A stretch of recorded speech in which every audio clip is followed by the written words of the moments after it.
I am Liz Wiseman, and welcome to our very second run of Leadership Matters, where we solve some of the hard problems of leadership, issues that matter to you, issues that matter to your team. And in these sessions, we're going to take some of the principles from our research and apply it to some of the challenges that you are facing. And we're going to try to find ways that we can address these challenges, the hard matters of leadership, in a way that brings out the best of everyone that you work with and everyone that you lead, and also in a way that helps you to be both a genius maker to your team and also a difference maker inside of your organization. So welcome. Hey everybody, I'm Shawn Vanderhoven, Liz's partner. And first before we get going, let's just introduce the team. So you had Austin, Master of Services, who started us off. He's running the show today. If you missed last time, then you're going to get a first time this time around, but we're going to be visited from our nerd, none other than Lauren, who leads our research in the firm. We have Andrew on today, who runs product development, and he's going to be master of the chat and looking through. And if you've got a question or if you want to slow us down, and Liz and I don't see it, Andrew's watching the stream and we'll be jumping in. And then me, and here I am, so glad to be here. Fantastic. And we want to thank Keith Allen, who gave us some feedback and said, hey, let me suggest a setup that might be better for interaction. And we hear interaction, engagement, our ears perk up, and that is what we are all about at the Wiseman Group. So we are trying to a new setup to make sure that this is as interactive as possible. What are we tackling today? So we're going to do two questions up front, and then we're going to take a question from you all, and the topic is burnout. I mean, who's not struggling with it in some form or another? And this was the number one question, or the topic, that came back from you all. Thank you so much for those of you that submitted questions. So here's what we're going to do. We're going to take two questions that came from those of you that submitted prior to. But here's the thing. We want for you all to be thinking about questions that you'd like for us to cover in the final segment. So if there's anything that Liz says or that I say, or you see a chat that really stimulates something inside of you, this is the time to grab a question. So we're going to be looking for you all to be putting questions into Q&A as we're kind of moving through these first several questions. And then we're going to get to a point where we're going to do an upvote. We're going to vote on which questions you all would like for us to tackle together collectively at the end of the session. And we're going to grab one of those. So get ready to submit your challenges, and let's talk about the first one. Okay. The question, or the command, I like this, is could you address leader burnout? So not just broad burnout inside of organization, leader burnout, which is what makes this interesting. The question is, why are so many managers ready to throw in the towel? Like, we've talked a lot about quiet quitting inside of organizations, but I think managers have their own form of quiet quitting going on. How does this impact the way they lead their teams? We love this question because it deals with so many of the intersections of things we care about: engagement, teams being at their best, leaders being at their best. What happens when people suffer from lack of engagement? So this is kind of a question of burnout. What can leaders do to lead themselves through that and their organizations through that? Now, we're going to start from the very top of our conversation, going to our favorite nerd on this. I've always liked seeing myself as like the chief research nerd of the Wiseman Group, but I really feel like Lauren out nerds. You've been one-upped. I feel like I've been bested in the very best possible way. We're going to go to Lauren, who has really dug into this conversation, this topic of burnout over the last few months, maybe years. Lauren, talk to us a little bit about the sources of burnout. Okay, I'm going to start by sharing a slide because I want to talk a little bit about what psychologists think about burnout. It's a word we hear a lot. We've heard a lot about it in the last few years. And I think a lot of people hear language that resonates with them in one way or another, but we're not necessarily all talking about the same thing. So we're going to back up a little bit here and talk about at least what psychologists mean by burnout. Psychologists who study burnout define it along three dimensions. There's exhaustion, referring to like overwork, too much work to do, and This is the one we hear the most about. It's the most reported, and it's the easiest to study, the easiest to measure, but it's kind of a necessary but not sufficient situation. Depersonalization refers to like a distance between you and your work, or you and the people you work with, or maybe your stakeholders. And so if you're feeling depersonalized, maybe that would result in cynicism, like nobody cares about me, nobody notices my work, I'm not working with people, I'm working for a machine, that kind of thing. And finally, inefficacy, that third dimension of burnout, is a reduced sense of personal accomplishment. Like, I'm not doing anything here, I can't do it, none of my work matters. And you can have one or two of these symptoms, but not necessarily have problematic burnout. But it's really when the three intersect that it becomes a dangerous issue. And on the other side of that, sort of the positive corollary to burnout is engagement. And this would be characterized by vigor. You have a lot of energy, resilience, you're persistent even when challenges arise. Dedication is like a strong involvement in your work, a sense of pride, a sense of like what I do matters here, and absorption, which is that pleasant state of being completely immersed in your work. You fall asleep thinking about it, you wake up thinking about it, time passes quickly, you're unable to detach yourself, but it's in a good way. And finally, I want to go over the job person fit model. Looks at 6 different domains that are correlated with burnout, and these kind of characterize your relationship with your work or the way you experience it. Workload. Obviously, having a higher workload can be correlated with experiencing burnout. Control. The more control you feel over the work you do, the less likely you are to experience burnout. Reward. High reward is correlated with lower burnout. Community. If you feel like you're really a part of this team, like you're really a part of this group, then you are less likely to experience burnout. Fairness is a really big one. In fact, a Gallup poll that looked at the root causes of burnout found that this was the most salient predictor of burnout. If you perceive yourself as being treated unfairly, or others around you as being treated unfairly in a workplace, then that is very likely to result in experiencing some burnout. And finally, values. If your personal values are fundamentally at odds with your organization or with what you're being asked to do, that's likely to lead to burnout. But with all of these things, it's a little bit of a balancing act. You can tolerate a less good fit on one or two of them if you can make up for it with others. For example, you might be able to tolerate having a really high workload if you also have a really high salary that balances it out. Or you might be able to tolerate having no tangible reward at all in like a volunteer organization if you feel a part of this community and if the values of the organization are deeply in line with what you believe. So, one of the things that just strikes me about this is, there's parts of the sources of burnout that we can control, and then there are other parts we can't control. We may not be able to control the workload, but we can control like finding ways to work in our control. And, so much of what you've just covered resonates with what I've experienced, is that stress levels go up for everyone when we feel like we're not in control. But when you're in control, when you feel like you can do something about the situation, you see a direct line between your work and the impact it has on the organization, we can handle so much more. We can handle change, we can handle volumes, but it's when things start to get out of our control that we start to feel this kind of stress that might tip us over into the edge of burnout. And I can't help but remember a story that a CEO,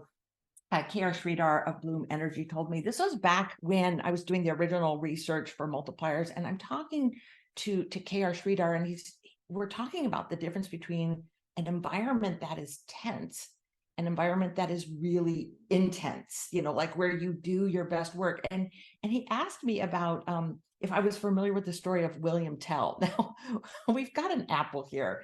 And like, Shawn, talk to us a little bit about this difference, like how understanding William Tell and this life predicament he found himself in ends up teaching us a lot about control and lack thereof.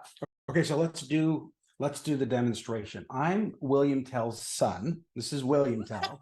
Oh, I get to be William Tell? And so so this is Swiss Confederacy, the timing on this might be around the 1300s. And so there's a new sheriff in town. They want William to kind of swear allegiance to this. He was a local leader, crossbowman, and they grab me, as of course, and tie me to a tree and put an apple on my head. And some of you may know the story. And so here it is. Liz, get your crossbow up. Okay. So okay, so the question is this crossbow? There it is. At Perfect. close range? Yep, that's it. Okay, so the question is, who is feeling pressure and who is feeling stress? So you put it in the chat. Now look at me. Like, what's my situation? What can I do in this situation? Stress or pressure, pressure, stress? Who's feeling what? And that's what KR, let me see. Okay, Shawn has stress, Liz has pressure, comes from Kara, and so many others. Yeah, Shawn, you're doing a good job with the stress look. And this is this lesson that KR taught me, is that one of these two, in this case William Tell, or I'm playing that role, feels pressure to do our best work, pressure for him to take the shot of his life, his son's life. But when you're just the one with the apple on your head and you don't have control over the situation, you don't have control over the performance, you don't have control over the factors that lead to a great piece of work or performance, you start to feel stress. Mm-hmm. And so I think we want to dig in a little bit here to these ideas of control. Before we do though, Lauren, I want to go back to you, and I want, if you could add just a little bit more texture to what's causing burnout in leaders. And I think a lot of it has to do with this job of leader that seems to be expanding. And let's look at leader burnout on top of burnout in general. And then we're gonna ask everyone here, like, what can a leader do to take more control? What can they do to deal with this increased workload that is coming with the job of manager and leader today? Okay, Lauren, what are we finding about burnout in leaders?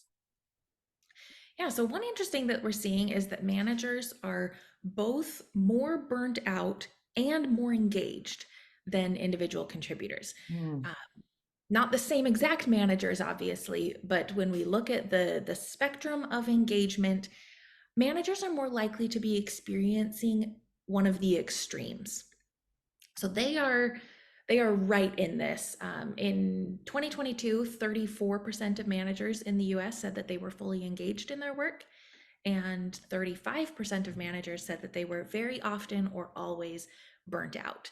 So we do have a lot on the two far ends of that spectrum. Additionally, some of the most common causes of burnout are directly related to how managers lead. In that Gallup poll I referenced before that looked at the root causes, like I said, number one was unfairness. Number two was an unmanageable workload. But number three was unclear communication from managers or expectations. Number four was lack of manager support. And five was unreasonable time pressure. So managers are not only experiencing burnout, they are also maybe causing burnout for the people who work for them. They also are kind of the first line of defense against it. Some of the most effective and immediately effective things that workplaces can offer to mitigate burnout come directly from managers. For example, employees who say that their manager is always willing to listen to their work-related problems are 62% less likely to be burned out. Or employees who have the opportunity to do what they do best, that their managers let them work in their native genius, as we'd call it, are 50% less likely to experience burnout. But then in addition to all of this, there's more. There's more. The ways in which our workload has increased over the last decade are some of the ones in which the manager's role is the most important. some researchers say that it's not so much that work has increased, it's the collaborative demands of work. We're spending more time on email, more time on phone and video calls, that's risen 50% over the last decade, and then even more in just the last few years. And spending 85% of their time at work doing this collaborative work, which often puts a manager right at the center of all of it. So we have managers who are experiencing burnout, who are the cause of burnout in other people, who are the first line of defense against burnout for the people who work for them, and are like systematically set up for failure here. It's almost inescapable for managers. Yeah, it's almost like managers are sitting at the nexus of the source of these burnouts, also in control of how it's. And Shawn, I know you spend a lot of your time teaching leaders, coaching leaders, talking to leaders. Like, what's it like for them? What's the reality for leaders right now, for managers and maybe middle managers? What's interesting about this problem oftentimes as well is so you've got managers and they are struggling the most with burnout, and it thanks Lauren, it's so apparent for all the reasons why. And one of the challenges, if we just go back to this core kind of idea about what happens with smart people, driven people, they get promoted into management, and they tend to get promoted because they're such great contributors. So now you're in a position where you're stuck in between, senior leadership and organizational decisions, and then implementing, those, the plans to execute on those decisions. And actually, that's not what you've been trained to do. What you've been trained to do is get things done. But now you've got this different role where you're kind of this intermediary, and your job is to pull the very best thinking out of the people that you're leading. And that alone can lead us to a situation where we don't realize it, but we're better at the getting things done phase than the getting great work out of people phase. And that's important for their burning out and for your burning out as well, because we end up over contributing as manager, and sometimes accidentally even under managing, which then now you have a burnout staff as well. Yeah, and it's almost like that engagement factor that managers feel like trying to get their arms around anything is creating some of that burnout. And I want to add another wrinkle to this, and that is, I think the job of leader has had this job creep. We talk about scope creep with projects, but I think there's been scope creep on the manager's job where, let me roll back a decade or so. And the job of manager was pretty simple. It was performance. It's, get the best work, best thinking out of your people. But then now the manager's job is things like inclusion and equity. And justice, and making sure that there's a sense of belonging in the organization. Most managers are like, I'm up for that. And then layer in some of what's going on in the social world, and then well-being and mental health issues. And suddenly the job of manager is really, really big. And I think some leaders, don't mind a remote and hybrid on top of all this. Right. And like now we've got to really engage people I can't see, I've never met. And I think for some managers, they're like, I've talked to many managers who say, I like these new elements of my role, like really kind of this holistic view of the people who work on my team. And other managers are very ill-equipped for this, going, mental health issues. I don't know what to do, like well-being, how am I?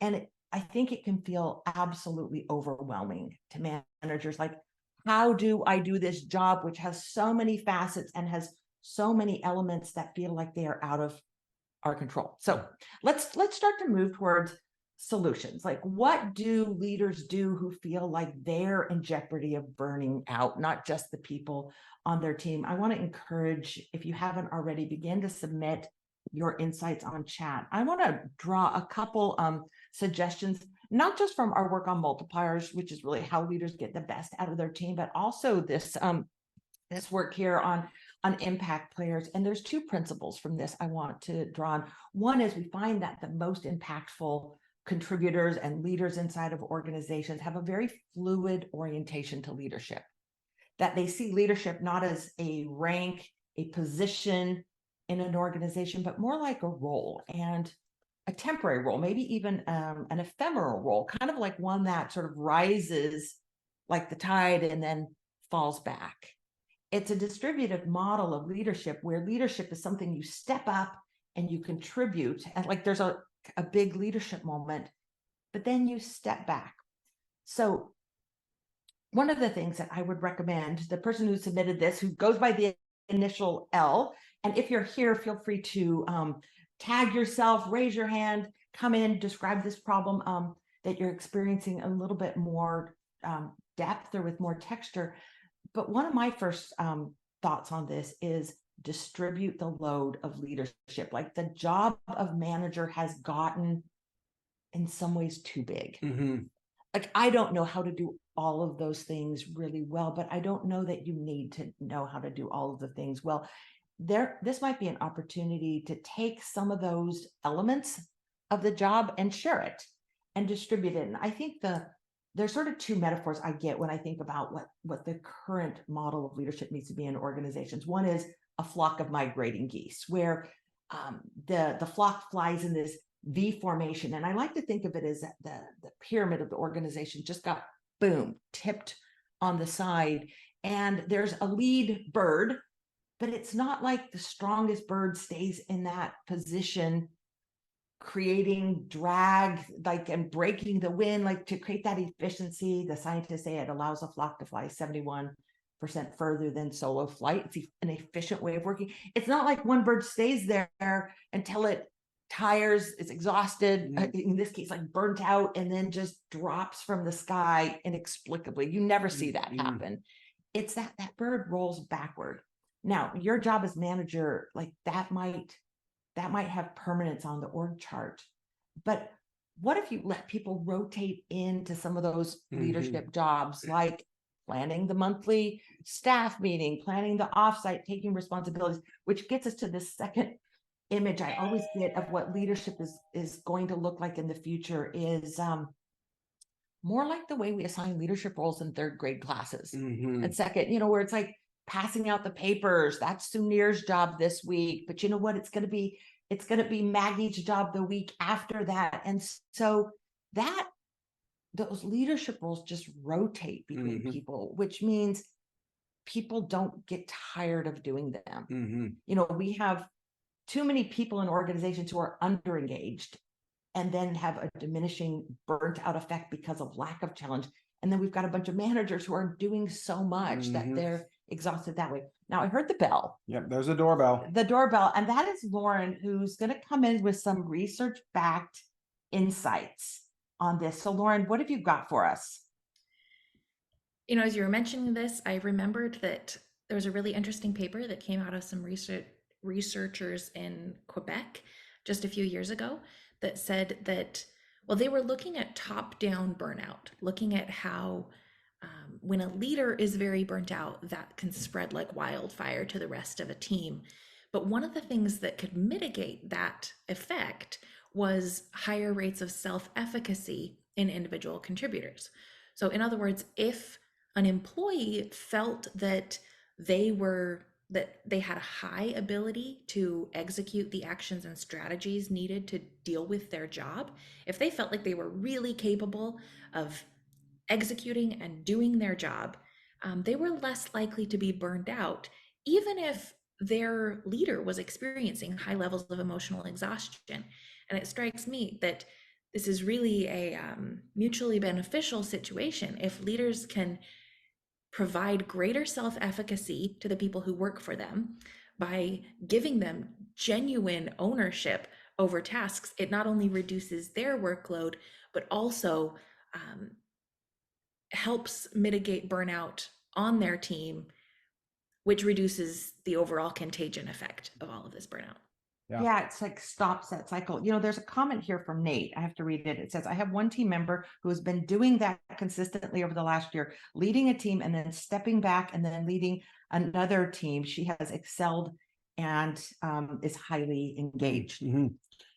This, thanks, Lauren. This idea reminds me of a trend that, we're seeing as we study teams that have the ability to unlock people's ability to do deeper work, lots of focused work where they believe and can see that they're making a difference. And one of the correlations to this is leaders who just call it out. Hey, we're all struggling with burnout here. Let's talk about things that we don't feel like are fair. What we can control? Let's talk about your workload. And there's something about just calling it out. First of all, it gives people courage to call it out more frequently. So when a leader starts that conversation and consistently does that, just say maybe over a few team meetings, dramatically, there's an increase of people raising their hand and just say, hey, listen, like right now, I'm not able to do my best work because I'm just taking on a little bit too much. And so now all of a sudden there can be a negotiation. You know who does this really well? I know someone who does this Who very does this well. well? You do this very well. Like Shawn is so wonderfully open when he's struggling, when he's got too much, when things aren't going well, like, you know, in your broader life, like to the point where I feel like I know a lot of your medical records too. Like, you know, if you lost your medical records, you probably call me up. I'm like, oh yeah, I know all the things that like Shawn's had to do with, because you're open about it and it's created this wonderful environment on our team. Okay. Hey, Liz, can I just Yes. interrupt? I think Kelly has a really interesting question. She's asked, what about those team members that don't like the spotlight? Perhaps there's a begrudging or a difficult a goose in the back that doesn't want to lead. How do you encourage them to develop those skills or let them pass the opportunity? Well, you know, one of the things I've learned from being not just a researcher and a teacher of leadership, I've learned from being a mom is this idea of giving people choice.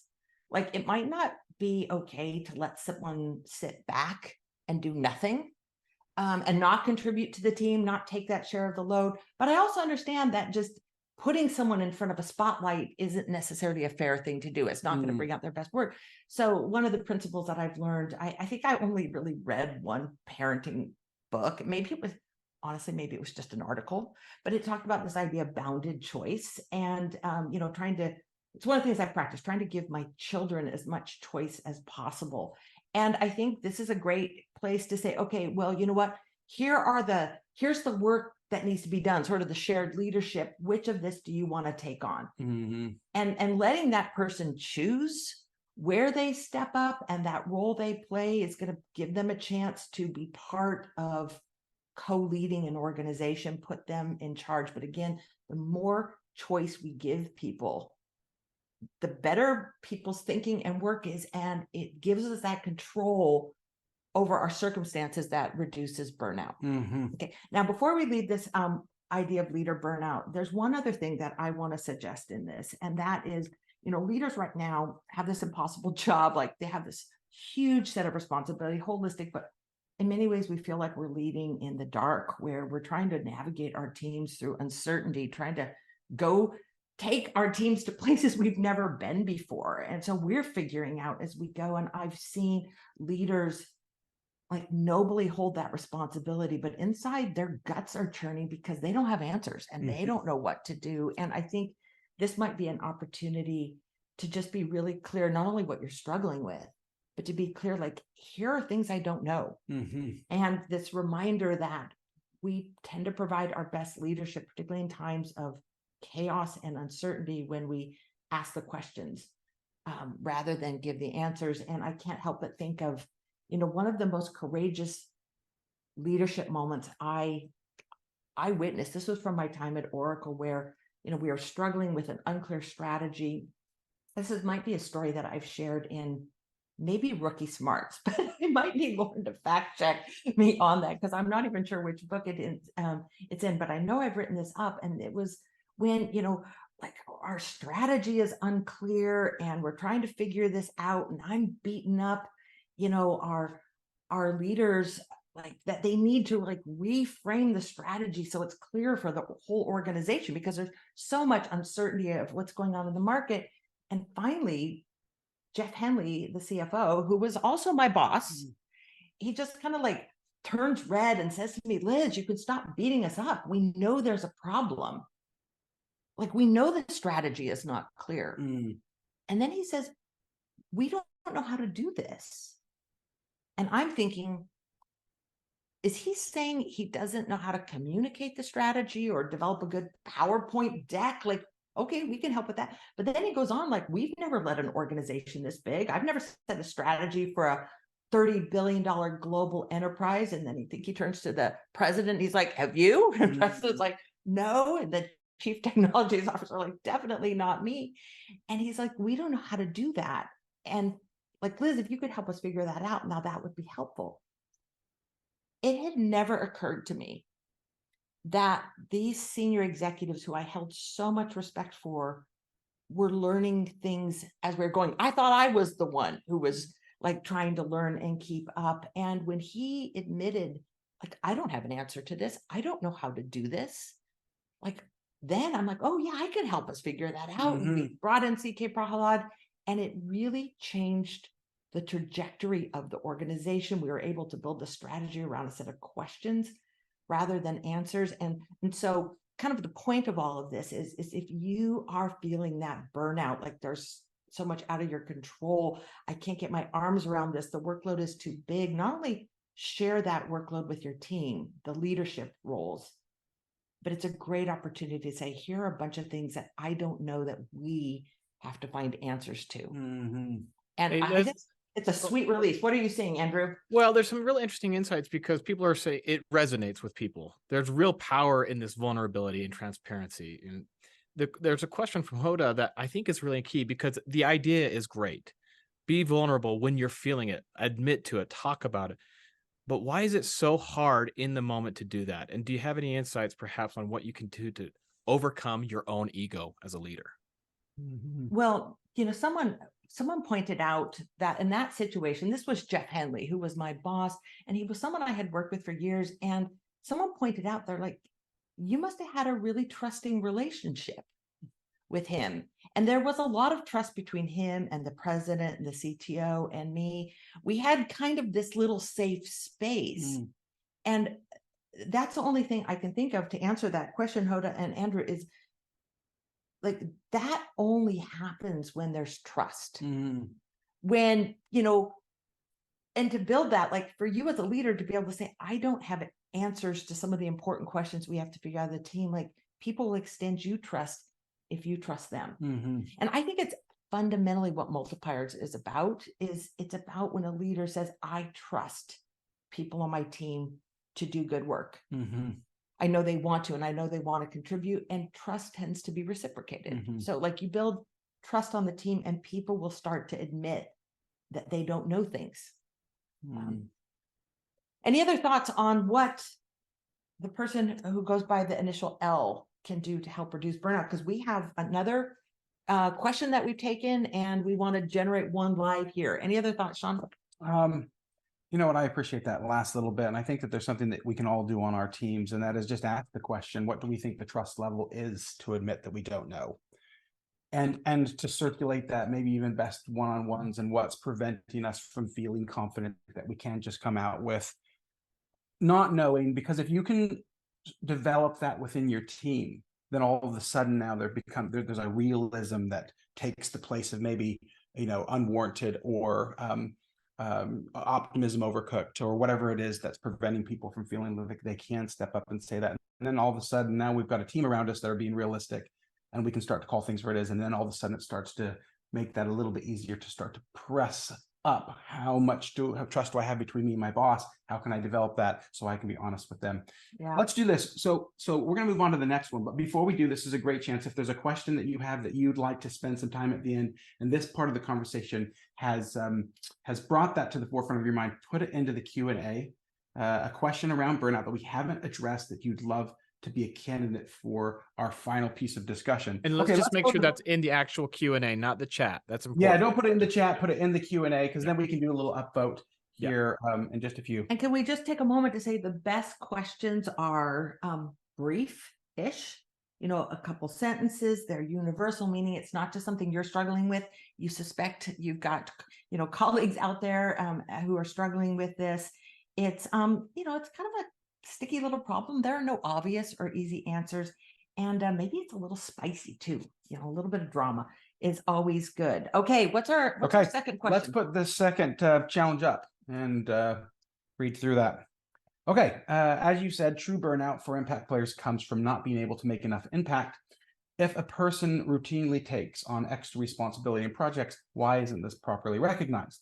If it goes on for too long, it becomes hard to say whether the burnout feeling is stemming from true burnout or resentment. Why do organizations sometimes fail to see and reward these people? And what can you do if you feel you're in this position? Okay, this is a perfect question. So thank you for this. This is a perfect question because it's complicated and it's sticky and it deals with so many complex factors. Now, this is really about impact, and it's what, we at the Wiseman Group have spent the last couple of years studying and teaching, is how do we increase our impact? And it has everything to do with burnout. It's so easy to just assume people burn out because their workload is too high. And you'll remember when Lauren said that was like the first factor, and it's often the most reported.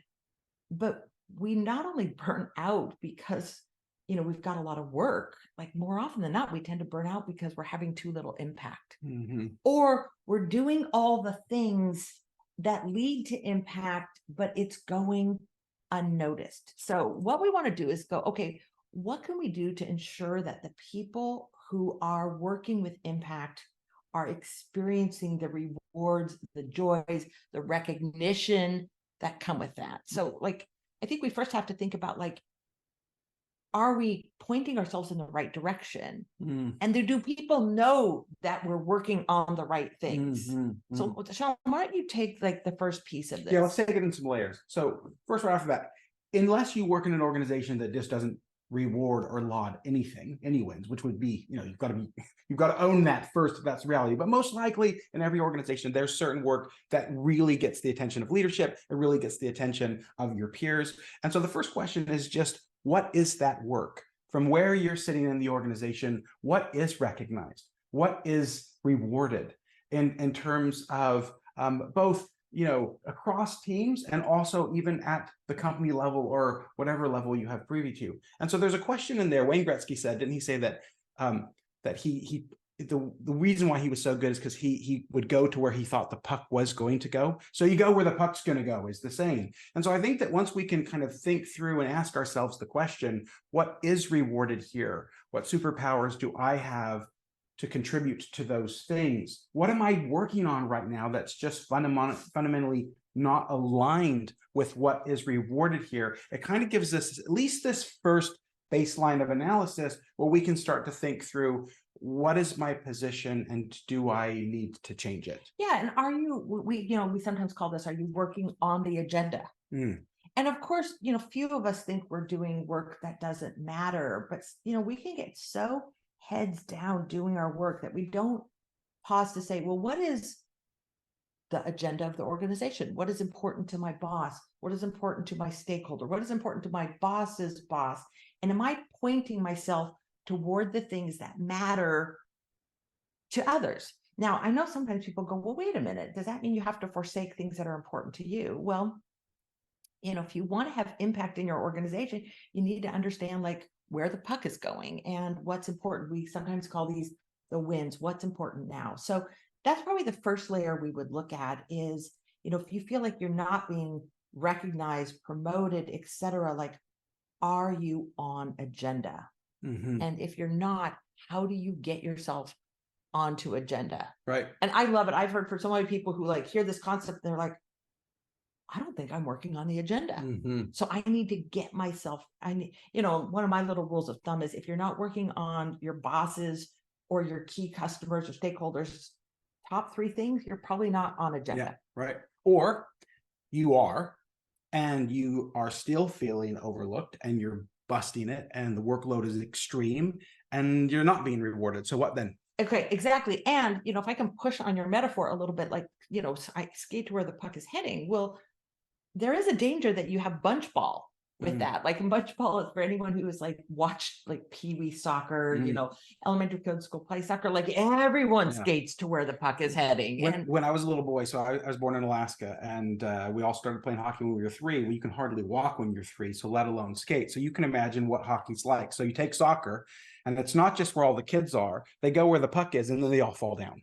And so then they all have to get back up. And so it's just this kind of continual comedy of going where the puck is, everybody falls down, and then they're just fighting to get back up before somebody knocks the puck somewhere else. Yeah. And so you don't want everyone playing forward, everyone working kind of on the stage when you need people behind the stage. So this brings us to this issue, which is, what if you are doing work that's not highly visible, that is not scoring goals, scoring big wins, getting the attention. How do you make sure that your work doesn't go unnoticed? One of the things that really, I don't know, was important to us, like affected us, you know, when we're in the process of doing the research behind impact players was, you know, what I ended up calling the missing impact player. What about the people who are doing all the right things, but it goes unappreciated, unnoticed? Well, I think it's pretty easy for people's work to go unseen, particularly when we're working in remote environments and hybrid environments. Managers certainly bear the first level of responsibility of making sure that they are celebrating not just the wins and the scores and the goals, but celebrating the assist. But what if it's you? What if like your work is not being appreciated and recognized? Well, I don't know that you could do a lot to force other people to appreciate what you're doing, but you can do a lot to make sure that your work is visible and it's recognized. I like to think of this as making sure that there is evidence for your contribution. And, you know, one of the things that comes to mind, I tend to think in visuals, and like the visual I get was the time that I bought or was assigned a laptop, and it had that Intel microprocessor that made the laptops, you know, really fast. And right there on the keyboard was this logo. There's the sticker. The sticker, yeah. And like they had the OEMs like just press that right into the computer, and it said Intel inside. And this was the Intel Corporation going, hey, wait a minute. Like there's the keyboard, there's a monitor, and there's the branding of the laptop manufacturer. But like the reason why this thing is lightning fast is it has this state-of-the-art Intel processor. And they were like, wait a minute, we're providing a lot of the value, but it's going unnoticed by the consumer. And kind of like by this metaphor, maybe your boss notices what you're doing, but maybe the powers that be aren't noticing it. So they had this idea that they were going to label these laptops as like Intel inside. And I think it's what we have to do is not stand on the rooftops and shout everything we're doing. We don't have to go down this kind of ugly path of self-promotion, but we can provide evidence for our contribution, letting people know what's going on, what happens. And you do this well. Like I love when I get email notes from you like, hey, Liz, we had some wins. So-and-so just had a great thing, did a great session.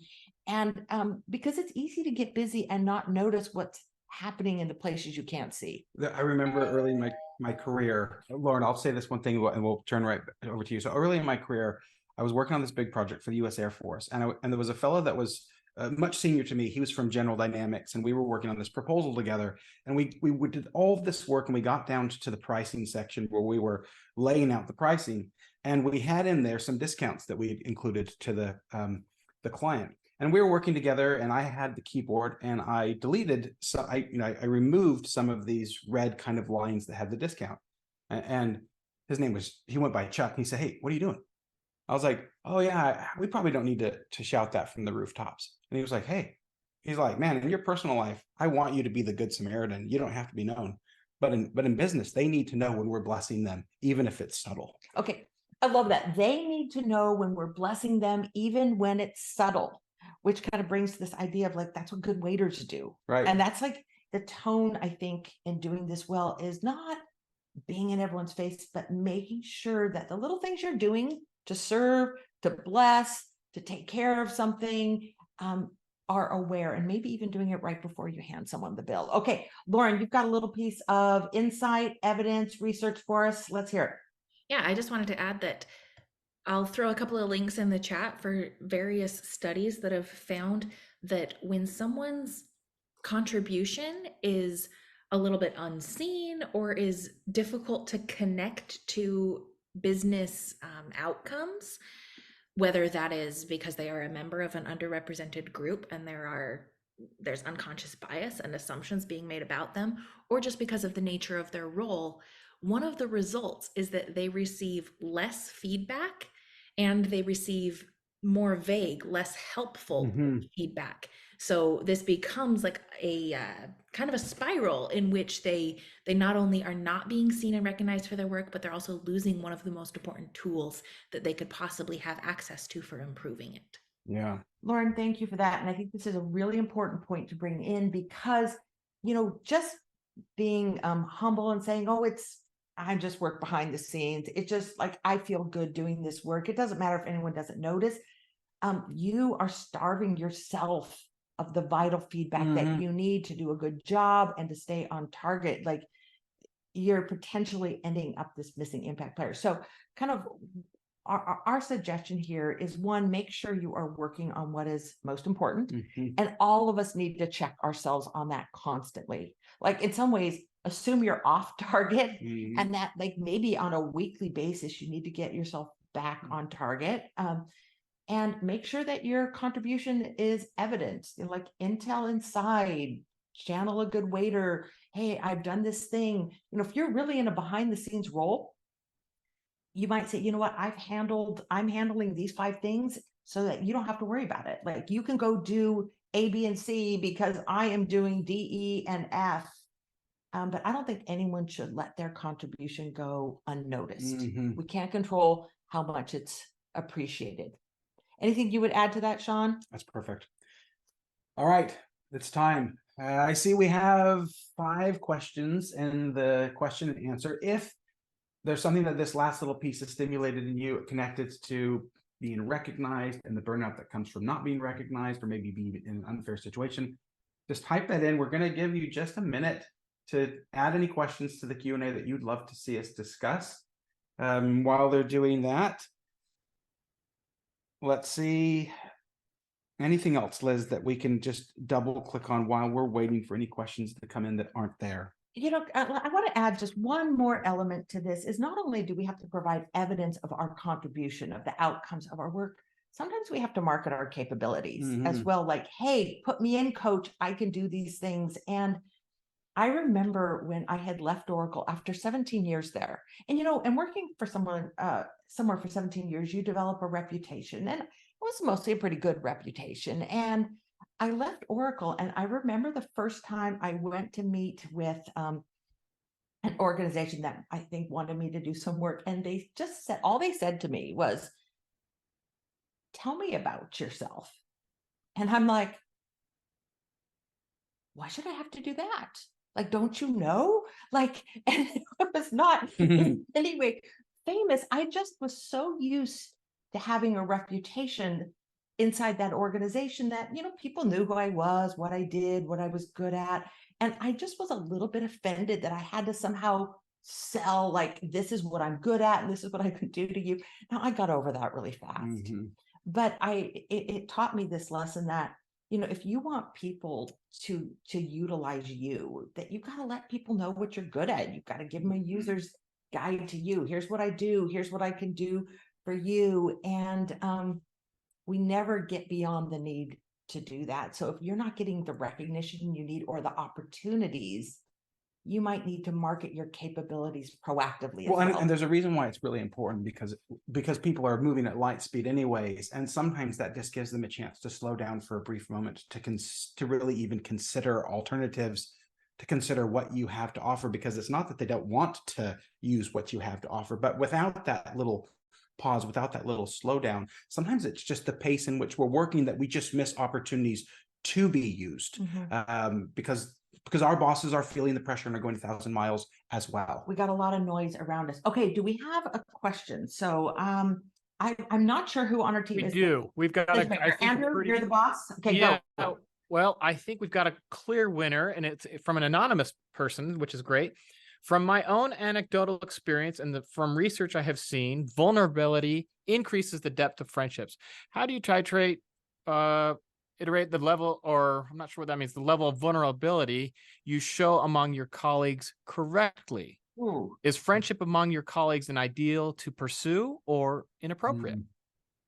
Oh, well, I love that. It's got titrate in there. That's a fun word.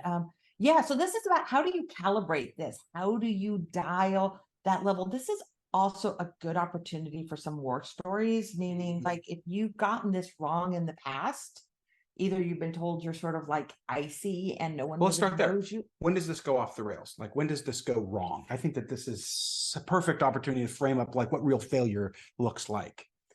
Well, I think let's look at the extremes, like people who kind of hold their personal life really close to the vest. And there's a lot of reasons why people have had to do that, why they've had to check themselves at the door, so to speak, but their colleagues don't know what's going on. And we can't solve problems when you don't know what's happening for other people. And managers can't be mind readers and sort of divine this into it. Like, gee, I don't know, Shawn seems a little bit off, like maybe something's going on in his extended family. Like, we have to let people know. But okay, let's talk about oversharing.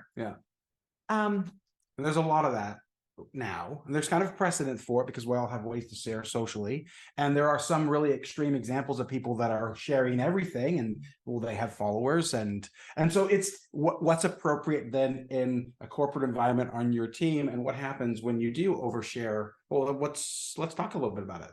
What does oversharing look like on a team, and how might that go wrong?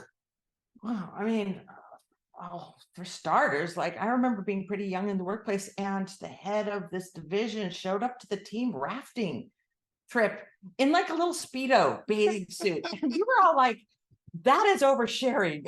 Minus the gold bird chain, or was it just the gold bird chain? But everyone was like, that is too much. Yeah. That is like cross the line. We don't need to like know that much about you. You know, here's what I like to think of it is like, and I would love for people to put in chat, like, what are the words that would guide you in this? I'm going to share a few words that would guide me. Is first of all, is real. Like, I think people want to work with real people. Like this is my real life. This is who I really am. That's that authenticity. But that doesn't mean that you have to show people the worst of yourself. And I think teams get that kind of like to titrate this, like it would be to be real and to be yourself, but your best self. So not your most ragged, awful self in your work friendships. Now I've been in the workplace for a lot of years, and I've had some amazing friendships that have come out of the workplace. But those are the minority. Like most of my work relationships have been wonderful and friendly, and they're work friends, but that's different than my friends. The friends that I could be really my worst self around. And so I'm not saying you have to be a fake self, but maybe erring towards the side of being real and yourself, but the best version of yourself. I love it. I'll take what would you add to that? So I think that the word that came to mind was effect. Like one of the things that sometimes I don't want to show or to share with my boss or my colleagues are things that are affecting my ability to contribute. But if I've got a situation that's affecting my ability to contribute, it's really important for other people to know that. So that way we can figure out the best way to be able to deal with the reality. And if you're not real with yourself in the first place, going back to this real on what is really affecting your ability to contribute, well, then obviously, you know, there's another level of kind of internal reckoning that we have to do. But especially if you know something is holding you back from doing your very best work, you know, even if you give kind of like, you know, just the really light Reader's Digest version of what's happening in your life, but that gives people the ability to respond. And it also helps us from avoiding feeling resentment or being resented, because for whatever reason, we're normally performing here and then all of a sudden we're performing there. And one way or the other, whether people aren't taking into account what's going on in your life and they're still expecting you to perform at a level 10, or the opposite, this lack of transparency and sharing what's affecting you and not necessarily all the dirty details is critical for people that are working with you and that you're working for or that are working for you. I love this distinction, like things that people should know about you that affect your ability to do good work, including all the positive things, which is I'm good at this, I love to do this, I'm really interested in this, but also like I've got these things going on. It would be like, hey, I've got some situations in my family, like maybe it's like my sister-in-law is not doing well, and so I need to spend some time with her, which is very different than I don't like my sister-in-law. Yeah. No one really wants to hear that, and that's like your real self, your best self. Andrew, do we see any words and guidance from our collective wisdom out there on chat that would add some insights on this situation? Yeah, being authentic, comes from Eliza. Julie says self-awareness. These are keywords that might help guide. There's Eliza also mentions, interestingly enough, false stoicism is a killer in the face of adversity. There's been some really insightful insights here today about just how people have, honestly, we've got some really good wordsmith participants here. Yeah, wonderful. And, if I could suggest a leadership practice, it's one that our team has used a lot, is doing check-ins. We usually start meetings with like, how are you? And, we've kind of developed a culture where people say, yeah, I'm not doing well, this is going on, or I'm doing well. I know a number of people who do these kind of like two-sided, like what's something that's going well, what's something that isn't going well. What's a piece of work that you've gotten accomplished that you're proud of. And I remember one time we started a staff meeting, which is like, what didn't you get done that you're just sort of embarrassed of? You're disappointed in yourself or someone else. And at first people are like, really? That's how we're going to start the meeting? That's a bummer. But it was funny, this cathartic effect is people are like, yeah, I wanted to get that done this quarter, but I didn't. And it's like, okay, great. You don't have to sit in like any sort of shame over that. Let's just talk about it and move forward. So yeah, like what's something that's going well, what's something that is not going well, kind of frames it and everyone has a chance. Lauren, was there something you wanted to add into this conversation before we wrap up? There sure is.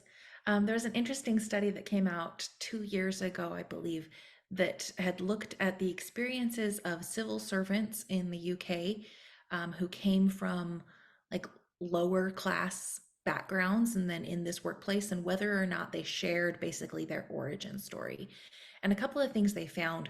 One was that it was a different experience for men versus women. That men often, when they shared their origin story and the talking about their background, it was seen as like something they had overcome, and it was something that actually worked to their benefit to share. Whereas for women, they felt that they were judged negatively if people knew about their background, and often chose not to share, but then experienced the negative effects of that non-disclosure. Like if they felt unable to inhabit their authentic self, it led to withdrawal, it led to like self-elimination from promotion processes. Anyway, I think a takeaway for me here is that it's important to remember like to be looking for other people's opportunities to be authentic at work, and that we can model as leaders, like how are we reacting to this? How do we allow others to be authentic? Lauren, I'm really glad you brought that in, because it reminds me of one of these fundamental principles we see behind what great leaders do is they bring together these two forces. They create safety.